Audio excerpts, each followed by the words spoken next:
Chepauk, Chengalpattu district, Tamil Nadu. நாங்க எடுத்துக்கிற தலைப்பு வந்து உள்ளூர் தயாரிப்பு பொருட்களை ஊக்குவித்தல். நாங்க வந்து எடுத்துக்கிற தலைப்புக்கு சாதகமா உங்களுக்கு நாங்க செஞ்சதை காமிக்க போறோம். அழகான பென்சில் கூடை. இதுல வந்து பென், பென்சில், சாப்பீஸ் எது வேணா போட்டுக்கலாம். பட்டாசு வேஸ்ட் பண்ணாம செஞ்சுருக்காங்க. இது வந்து உடைச்ச கண்ணாடி. இதுல வேஸ்ட் பண்ணாம இதுல கிளாஸ் பெயிண்டிங் பண்ணிருக்கேன். அதாவது இதுல வந்து மரம் வரைஞ்சு அதுல மரக்கிளைகள்ல இலை பண்ணிருக்க மாதிரி வரைஞ்சிருக்கேன். இந்த மாதிரி கண்ணாடியெல்லாம் வேஸ்ட் பண்ணாம வீட்டுக்காக ஏதாவது அழகு பொருட்களை செஞ்சு நீங்க பயன்படுத்திக்கலாம்.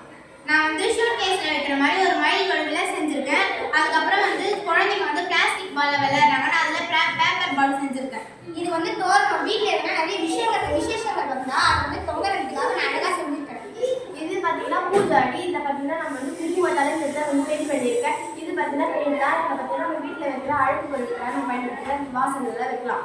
இது பார்த்தீங்கன்னா பூக்குடை. இது வந்து நம்ம வீட்டில் இது வந்து தென்னை மலையில் செய்யப்படுது. நம்ம வீட்டில் வந்து நம்ம பழங்கள் காய்கறிகள் எல்லாம் வச்சுக்கலாம்.